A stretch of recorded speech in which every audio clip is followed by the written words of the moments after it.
ഒരു ട്രാവലാണ് വാസന്തി എന്ന് പറയുന്ന ഒരു നടിയുടെ അല്ലെങ്കിൽ ഒരു കഥാപാത്രത്തിന്റെ ഒരു ജേണിയാണ് ഈ സിനിമ കൈകാര്യം ചെയ്യുന്നത്.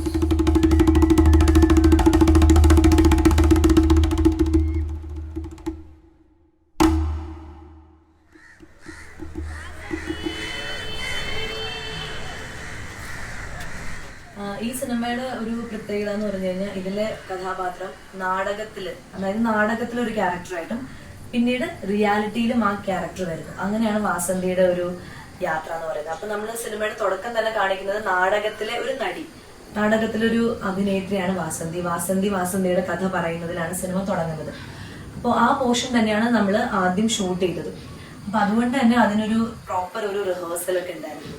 ആദ്യം ഞാൻ ഡയറക്ടേഴ്സിനെ കാണാൻ വന്ന ദിവസം ഞാൻ മാത്രമായിട്ട് ഒരു ഇമാജിനറി ഇതിൽ റിഹേഴ്സൽ ചെയ്തു. അതിനുശേഷം പിറ്റേ ദിവസം ഈ വാസന്തിയുടെ കഥ കേൾക്കാൻ വരുന്ന ഒരു ക്യാരക്ടർ ഉണ്ട്, ബാലു എന്നാണ് കഥാപാത്രം. അത് ബാലുവായിട്ട് ചെയ്യുന്നത് ദേവേട്ടനാണ്. അപ്പൊ ദേവേട്ടൻ പിറ്റേ ദിവസം വന്നു. ദേവേട്ടൻ വന്നപ്പോൾ ദേവേട്ടൻ ഈ തിയേറ്റർ ബാക്ക്ഗ്രൗണ്ട് ഒക്കെ കുറച്ച് കൂടുതലുണ്ട്, ഒരുപാട് നാടകങ്ങൾ ചെയ്തിട്ടുള്ള ആളായതുകൊണ്ട് അദ്ദേഹത്തിന്റെ ബോഡി ലാംഗ്വേജ് ശരിക്കും ആ നാടകത്തിൽ ഒരു സ്റ്റേജിൽ നമ്മൾ എങ്ങനെയായിരിക്കും പെർഫോം ചെയ്യുക, അല്ലെങ്കിൽ സ്റ്റേജ് എങ്ങനെയായിരിക്കും യൂട്ടിലൈസ് ചെയ്യാൻ വളരെ കൃത്യമായിട്ടായിരുന്നു അദ്ദേഹത്തിന് ഒരു കാൽക്കുലേഷൻ ഉണ്ടായിരുന്നു. അതിനു മുമ്പ് ഞാൻ ആരാണെന്ന് അറിയാൻ ഇത് നമ്മുടെ ജഡ്ജി സാറല്ലേ? നിനക്കറിയില്ലേ ഇത് ആരാന്ന്? നമ്മുടെ ജഡ്ജി സാറാ. ഞാൻ പൊതുവെ സംസാരിക്കുമ്പോഴൊക്കെ സൗണ്ട് കുറച്ചിട്ട്, അല്ലെങ്കിൽ ഞാൻ വിചാരിക്കുന്നു അതായിരിക്കും വേണ്ടത് എന്നൊക്കെ ഉള്ളൊരു ധാരണ എന്റെ മനസ്സിലുണ്ടായിരുന്നു. പക്ഷെ ഓപ്പോസിറ്റ് നിൽക്കുന്ന ആള് ഭയങ്കര ലൗഡായിട്ട് സംസാരിക്കുന്നു. അയാള് ഫസ്റ്റ് ഒരു ഡയലോഗ് ഇവിടെ നിന്നാ പറയണെങ്കിൽ അടുത്തത് ഫ്രണ്ടിൽ നിന്ന് പറയുന്നു, ബാക്കിൽ പോകുന്നു, അങ്ങനെ ഓടി നടക്കുകയാണ്. ശരിക്കും നാടകത്തിൽ ആ സ്റ്റേജ് കംപ്ലീറ്റ് ആയിട്ട് യൂസ് ചെയ്യണം എന്നുള്ളതാണ്. അപ്പൊ പിന്നെയാണ് ഡയറക്ടേഴ്സ് പറഞ്ഞു നമ്മൾ ഇതേപോലെയാണ് ഫസ്റ്റ് ഇത് ചെയ്യേണ്ടത്. വാസന്തി ഒരു നാടക നടിയാണ്. അപ്പൊ നമ്മൾ നാടകം സ്റ്റേജിൽ നിന്നിട്ട് ഓഡിയൻസിനോടാണ് നമ്മുടെ കഥ പറയുന്നത്. അപ്പൊ അതുകൊണ്ട് തന്നെ സൗണ്ട് കുറെ കൂടി ലൗഡ് ആവണം, കുറെ കൂടി ബോഡി ലാംഗ്വേജ് നല്ലപോലെ യൂസ് ചെയ്യണം. അതായത് നമ്മുടെ മാനറിസംസ് ഒക്കെ കുറച്ചൊന്ന് വൈഡ് ആയിരിക്കണം, നമ്മളിങ്ങനെ ഒതുക്കി ചെയ്യരുത് എന്നൊക്കെ പറഞ്ഞു. അപ്പൊ അങ്ങനെ നമ്മൾ അതിന് വേണ്ടിയിട്ട് ആ ഒരു ഫസ്റ്റ് ഒരു സെക്ഷന് വേണ്ടിയിട്ട് ഒരു റിഹേഴ്സൽ നടത്തി. ഞാനും ബാലുവായിട്ട് അഭിനയിക്കുന്ന ദേവേട്ടനും കൂടി ചേർന്നിട്ട് ഞങ്ങൾ ആ ഫസ്റ്റ് പോർഷൻ ഇങ്ങനെ അങ്ങോട്ട് ആദ്യം ഡയലോഗ്സ് മാത്രം പറഞ്ഞു നോക്കി.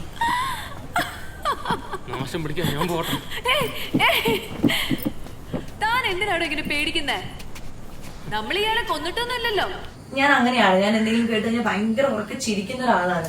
പക്ഷെ എവിടേക്കും എന്റെ ഉള്ളില് അയ്യോ ഞാൻ ഇങ്ങനെ അഭിനയിക്കുമ്പോ അങ്ങനെ ചിരിക്കാൻ പാടില്ല, അല്ലെങ്കിൽ ഈ ക്യാരക്ടർ അങ്ങനെ ചിരിക്കരുത്, അല്ലെങ്കിൽ അങ്ങനെ ചിരിച്ചു കഴിയുമ്പോ എന്റെ മുഖം വൃത്തികേടാവുക, അങ്ങനെയൊക്കെയുള്ള എവിടേക്കോ കുറെ സംഭവങ്ങൾ ഇങ്ങനെ മനസ്സിൽ കിടന്ന് കറങ്ങണ്ടായിരുന്നു. അപ്പൊ അതൊക്കെ ആ ഒരു ഇൻഹിബിഷനൊക്കെ നമ്മൾ ഈ റിഹേഴ്സൽസിലൂടെ മാറ്റിയെടുത്തു. എന്നോട് പറഞ്ഞു എങ്ങനെ വേണമെങ്കിലും ചിരിക്കാം, പൊട്ടിച്ചിരിക്കാം, കൈയടിച്ച് ചിരിക്കാം, കവന്ന് കടന്ന് ചിരിക്കാം, കിടന്ന് ചിരിക്കാം, കാലെടുത്ത് മുകളിൽ വെച്ച് ഇരിക്കാം, അല്ലെങ്കിൽ ശമ്പരം പടുതിരിക്കാം, എന്ത് വേണമെങ്കിലും എനിക്ക് ചെയ്യാം. അതായത് സ്റ്റേജ് ആയതുകൊണ്ട് തന്നെ നമ്മൾ ഒതുക്കി ചെയ്യരുത്, എന്ത് വേണമെങ്കിലും ചെയ്യാം. എഴുന്നേക്കാം, ശ്വാസികയ്ക്ക് എഴുന്നേക്കാൻ തോന്നുമ്പോ എഴുന്നേക്കാം, ഇരിക്കാൻ തോന്നുമ്പോ ഇരിക്കാം, മിണ്ടാതിരിക്കാൻ ഒരു സൈലൻസ് ആവശ്യമുണ്ടെന്ന് തോന്നുകയാണെങ്കിൽ അവിടെ ഒരു സൈലൻസ്, അങ്ങനെ എന്തും എനിക്ക് ചെയ്തോളൂ, എന്നോട് ചെയ്തോളൂ എന്ന് പറഞ്ഞാൽ ഒരു ഫുൾ ഫ്രീഡം അങ്ങ് തന്നിരിക്കുകയായിരുന്നു. അപ്പൊ അതുകൊണ്ട് തന്നെ അതൊക്കെ ശരിക്കും പറഞ്ഞ ഒരു ആദ്യമായിട്ടുള്ള അനുഭവമായിരുന്നു എനിക്ക്. പിന്നീട് നമ്മൾ ഷൂട്ട് ചെയ്യുന്നതിന്റെ അന്ന്, അതായത് നമുക്ക് നൈറ്റ് ഷൂട്ടായിരുന്നു. വാസന്തി നാടകം അല്ലെങ്കിൽ കടപ്പുറത്ത് നാടകം അവതരിപ്പിക്കുകയാണ്. അപ്പൊ ചാവക്കാട് ബീച്ചിൽ നമ്മൾ നാടകത്തിൽ ഒരു സെറ്റ് ഒക്കെ ഇട്ടിട്ട് ഇങ്ങനെ റെഡി ആയിട്ടിരിക്കുകയാണ്. അപ്പൊ വൈകുന്നേരം ഒരു കടപ്പുറത്ത് ഒരു നാടകം നടക്കുന്ന ഒരു ആംബിയൻസ് ആണ്, കുറെ ആൾക്കാർ വരുന്നു. അപ്പൊ അത് രാത്രിയായിരുന്നു ഷൂട്ട് ചെയ്തത്. അപ്പൊ രാവിലെ തന്നെ നമ്മൾ ക്യാരക്ടേഴ്സ്, ഞാനും ദേവേട്ടും ഞങ്ങൾ എല്ലാവരും ഒരുമിച്ച് നിന്ന് ഞങ്ങൾ സ്റ്റേ ചെയ്യുന്ന ഹോട്ടലിൽ നിന്ന് ഞങ്ങൾ വീണ്ടും റിഹേഴ്സലൊക്കെ ചെയ്ത് ക്യാമറയുടെ ഒരു മൂവ്മെന്റ്സ് ഒക്കെ നോക്കിയിട്ട് ഞങ്ങൾ അവിടെ സ്റ്റേജിൽ ചെന്നു.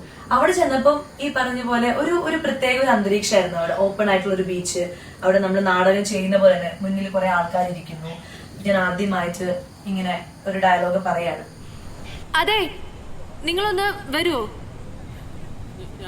ആ, നിങ്ങൾ തന്നെ ഒന്ന് വരൂ. പിന്നെ പിറ്റേ ദിവസം അങ്ങനെ 3 ദിവസം അടുപ്പിച്ച് ഈ നാടകത്തിന്റെ സീൻസ് ആണ് നമ്മൾ ഷൂട്ട് ചെയ്തത്. അപ്പം എല്ലാ ദിവസവും രാവിലെ റിഹേഴ്സലും വൈകിട്ട് നാടകം. അപ്പൊ ശരിക്കും പറഞ്ഞ നാടകം അഭിനയിക്കുന്നവർക്കൊക്കെ അതൊരു എക്സ്പീരിയൻസ് ആയിരിക്കും. എപ്പോഴും അവർ രാവിലെ റിഹേഴ്സലൊക്കെ ഒന്ന് ചെയ്തിട്ടായിരിക്കും നമ്മൾ സ്റ്റേജിൽ കയറുക. അതേപോലത്തെ ഒരു എക്സ്പീരിയൻസ് ആയിരുന്നു. എന്നാൽ അത് ഭയങ്കര നല്ലതായിരുന്നു. കാരണം നമ്മളൊരു സീനിന് പ്രിപ്പയർ ആവുന്നത് എന്തുകൊണ്ടും 2-3 പ്രാവശ്യം ആ സീൻ ചെയ്ത് നോക്കാനുള്ള, നോർമൽ സിനിമകളിൽ ചിലപ്പോൾ അതിനുള്ള സമയം കിട്ടിയെന്ന് വരില്ല. അങ്ങനെ ഒരു പ്രോപ്പർ ഒരു റിഹേഴ്സലിൽ നമുക്ക് സമയം കിട്ടിയെന്ന് വരില്ല. പക്ഷെ ഇതിന് അതിനൊക്കെ ഒരു സമയം ഉണ്ടായിരുന്നു. അപ്പൊ നമ്മൾ കുറെ കൂടി റിലാക്സ്ഡ് ആയിട്ട് എല്ലാം പഠിച്ച് റിഹേഴ്സലൊക്കെ ചെയ്ത് അപ്പൊ ഒരു എന്താ ഒരു നാടകം ചെയ്യുന്ന ഒരു ഫീലുണ്ട്, എന്നാ ഒരു സിനിമ ചെയ്യുന്ന ഒരു ഫീലുണ്ട്. എടി നാടൻ തുടങ്ങാം.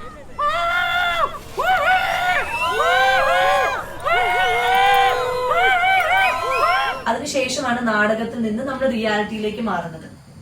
അവിടെ പക്ഷെ ഒരു ചേഞ്ച് ഓവർ വരണം. ഡെഫിനറ്റ്ലി നാടകത്തിൽ സംസാരിക്കുന്ന പോലെ അല്ലെങ്കിൽ നാടകത്തിൽ കൈ ഞാൻ ഉയർത്തി സംസാരിക്കുന്ന പോലെ റിയാലിറ്റിയിലേക്ക് വാസന്തി മാറുമ്പോൾ അങ്ങനെ ചെയ്യാൻ പാടില്ല. അപ്പൊ കുറെ കൂടെ സട്ടിൽ ആയിട്ടുള്ള രീതിയിൽ സംസാരിക്കണം. എനിക്ക് പെട്ടെന്ന് എന്റെ പുരികം പെട്ടെന്ന് ഇങ്ങനെയൊക്കെ ഞാൻ അറിയാതെ നോക്കാറുണ്ട്. അപ്പൊ അവര് ഡയറക്ടേഴ്സ് ഷിനോസിക്കും സജാസിക്കും എന്ന് പറയുമ്പോൾ പുരികം അങ്ങനെ പുരികം ചുരുട്ടി അങ്ങനെ നോക്കരുത്, പ്ലെയിൻ ആയിട്ട് നോക്കൂ. അയാളെ നിങ്ങളുടെ തൊട്ടടുത്താണ് നിൽക്കുന്നത്, അപ്പൊ നിങ്ങൾ പ്ലെയിൻ ആയിട്ട് നോക്കൂ, എന്തിനാണ് ഇങ്ങനെ നോക്കുന്നത്, അങ്ങനെയൊക്കെ ചോദിക്കും. ഞാൻ ഡാൻസ് ഒക്കെ ചെയ്യുന്നോണ്ടായിരിക്കും എനിക്ക് പെട്ടെന്ന് പുരികം ഇങ്ങനെ വരും, അല്ലെങ്കിൽ ചിലപ്പോ കൈയിന്റെ ഇങ്ങനത്തെ ഒരു മുദ്ര എനിക്ക് എപ്പോഴും വരും, ഈ ഒരു മുദ്ര എപ്പോഴും വരും. എന്താ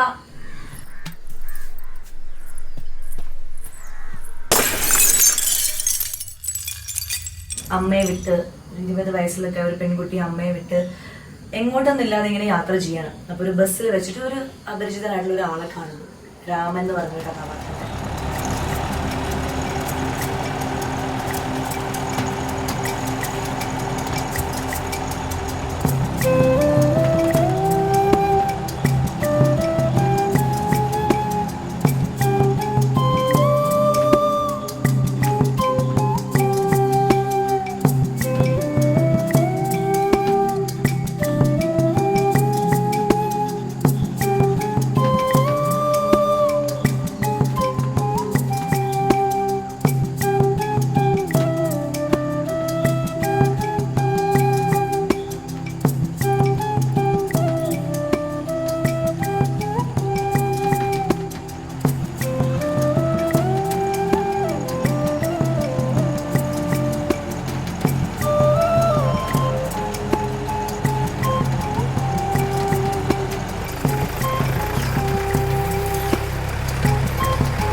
രാജാക്കാട് പോലത്തെ ഒരു സ്ഥലത്തായിരുന്നു നമ്മള് രാമന്റെ പോർഷനൊക്കെ ഷൂട്ട് ചെയ്ത് രാജാക്കാടില്. അവിടെ ആ ലൊക്കേഷനിൽ ഒരു നാട്ടിൻപുറത്തെ ഒരു വീട്ടിലാണ് നമ്മൾ അതൊക്കെ ഷൂട്ട് ചെയ്തത്. അപ്പം ആ സമയത്ത് വാസന്തി എന്ന് പറയുന്ന കഥാപാത്രം ആരോടും അധികം സംസാരിക്കാതെ ഈ രാമനോട് പോലും എന്തെങ്കിലും ചോദിച്ചാൽ മാത്രം ആന്ന് മാത്രം സംസാരിക്കും. അത്ര ഒരു പാവം കുട്ടിയായിട്ടാണ്.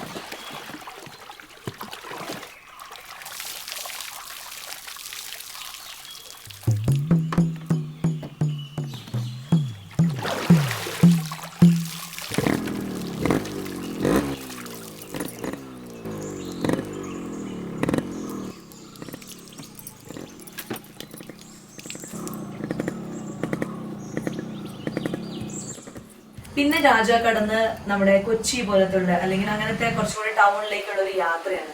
അപ്പൊ ആ യാത്രയിലാണ് വാസന്തി കുറെ കാണാത്ത കാഴ്ചകൾ കാണുന്നത്. എന്താ പറയാ, അവിടെ പുറത്ത് പോയിട്ട് ഭക്ഷണം കഴിക്കുന്നതും ബൈക്കിൽ ഒരാളുടെ പുറകിൽ കയറുന്നതും. വേറൊന്നും ചോദിക്കാനല്ലേ? ചോദിക്കേ. അത്ര മതി. എന്നെ കുറിച്ച് എന്തെങ്കിലും അറിയോ? പേര് വാസന്തി, അത് മതി, അത്രയും മതി. പിന്നീട് വീണ്ടും അടുത്തൊരു പുരുഷ കഥാപാത്രം ഈ യാത്രയിൽ വാസന്തിയുടെ കൂടെ കൂടുന്നു. അതും ഒരു കള്ളനാണ്, ചന്തുവിന്റെ കൂട്ടുകാരനായ സുഗു. ഇതില് സിനിമ തുടങ്ങുന്നത് വാസന്തി എന്ന് പറയുന്ന ഒരു നാടക നടി സ്റ്റേജിൽ വന്നിട്ട് കഥ പറഞ്ഞ് തുടങ്ങുന്നതിനാണ് സ്റ്റാർട്ട് ചെയ്യുന്നത്. അപ്പോൾ ഈ കഥ പറഞ്ഞ് തുടങ്ങി കഴിയുമ്പോൾ ഈ വാസന്തി പറയുന്ന കഥയിൽ വരുന്ന കഥാപാത്രങ്ങളിൽ ഒരാളായിട്ടുള്ള ആളാണ് ഞാൻ. സുബു എന്ന് പറയുന്ന കഥാപാത്രമാണ്.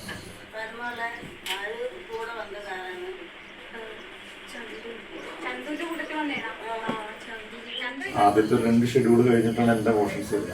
അപ്പൊ ആദ്യത്തെ 2 ഷെഡ്യൂളും ഇവരൊക്കെ അഭിനയിക്കുന്നതുണ്ട്. ഈ നാടകത്തിന്റെ പോർഷൻസ്, രാമന്റെ പോർഷൻസ്, അതുപോലെ തന്നെ ചന്തുവായിട്ട് അഭിനയിക്കുന്ന ശബരിയുടെ പോർഷൻസ് ഒക്കെ ഞാൻ കാണുന്നുണ്ട്.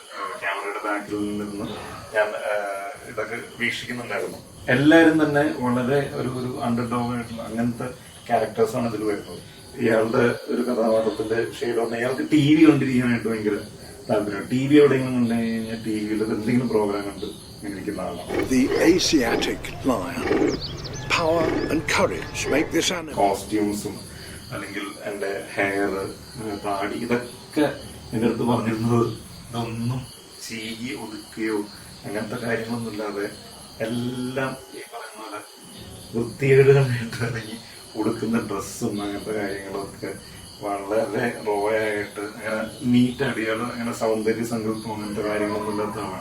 ഇപ്പൊ ഇവിടുത്തെ സുഹൃത്തുക്കളുടെ തന്നെ പഴയ ട്രൗസേഴ്സും പാൻറ്റും ഷർട്ടും ഇതൊക്കെ പഴകിയ ഒരു ലുക്ക് കിട്ടാൻ വേണ്ടിയിട്ട് അതൊക്കെ തന്നെയാണ് യൂസ് ചെയ്തത്. അപ്പൊ അങ്ങനെയൊക്കെ ചെയ്തുകൊണ്ട് തന്നെ ആ പടത്തില് വളരെയധികം ഇന്നായിട്ട് നിൽക്കാനായിട്ട് സുഖിന് സാധിച്ചിട്ടുണ്ട്. അപ്പൊ അതിൽ വളരെയധികം ഹാപ്പിയാണ്. ഒരു ഉത്സവ പറമ്പിൽ ഒരു ഭാര്യയും ഭർത്താവും പോകുന്നു, ഭയങ്കര നിഷ്കളങ്കമായിട്ട് ഓരോന്ന് അത് വേണം ഇത് വേണം എന്നൊക്കെ പറയുമ്പോൾ എല്ലാം വാങ്ങിച്ചു കൊടുക്കുന്നു, ബിരിയാണി കഴിക്കുന്നു, പൊറോട്ട കഴിക്കുന്നു, അമ്പലത്തിൽ തൊഴുന്നു, അങ്ങനെ കുറെ നല്ല കാര്യങ്ങളുണ്ട്.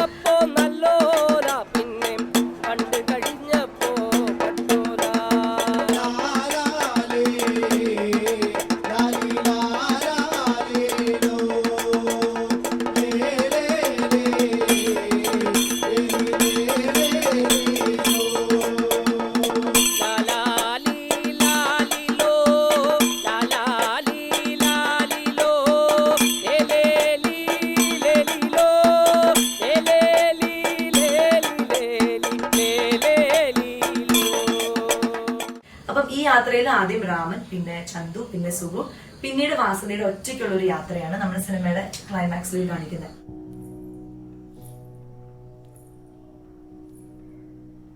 ആൻഡ് അവിടെ മുതലാണ് എനിക്ക് പേഴ്സണലി വാസന്തിയായിട്ട് റിലേറ്റ് ചെയ്യാൻ പറ്റുന്ന പറഞ്ഞു കഴിഞ്ഞാൽ അതിന്റെ വേഷവിധാനം.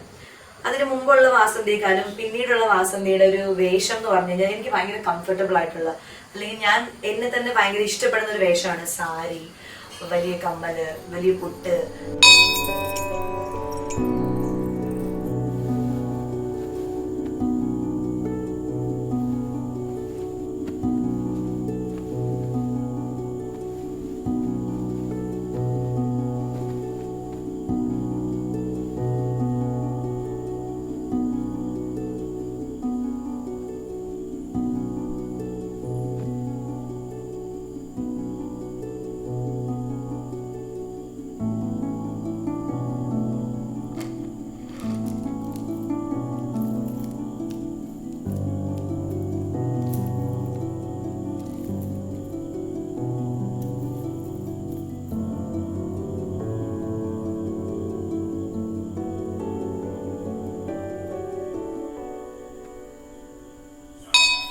നമ്മൾ ചില കഥാപാത്രങ്ങൾ ചെയ്യുമ്പോൾ നമുക്കറിയാം നമ്മൾ ആ ഒരു ക്യാരക്ടറായിട്ട് ഡ്രസ് ചെയ്ത് വന്നു കഴിഞ്ഞാൽ നമ്മുടെ ഉള്ളിൽ ഒരു പോസിറ്റിവിറ്റി ഉണ്ടാവും.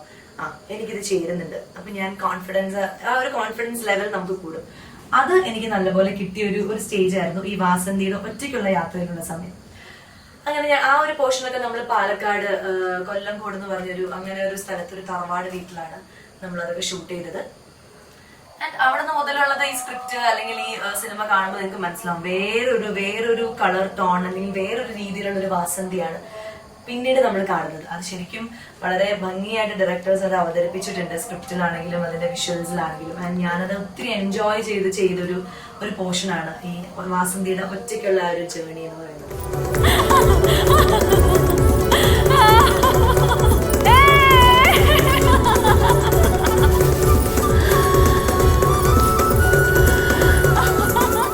ഈ പറയുന്നത് ഇന്നതിൽ ഒരു ഒറ്റ സംഭവത്തിൽ കൊണ്ടൊന്ന് എത്തിക്കുന്നില്ല. ഇപ്പോൾ കണ്ടിരിക്കുന്ന പ്രേക്ഷകന് അതിന്റെ അല്ലെങ്കിൽ അതിൽ നിന്ന് പല രീതിയിൽ പല കാര്യങ്ങൾ തിരിച്ചറിയാൻ പറ്റും. അല്ലെങ്കിൽ ഓരോരുത്തർക്കും ഓരോ സിനിമ കാണാൻ പറ്റും. ചിലപ്പോൾ വാസന്തി പറഞ്ഞ കഥ ചിലപ്പോൾ വാസന്തിയിലായിട്ട് തോന്നാം, അല്ലെങ്കിൽ വാസന്തി ഉണ്ടാക്കി പറഞ്ഞ കഥയായിട്ട് തോന്നാം.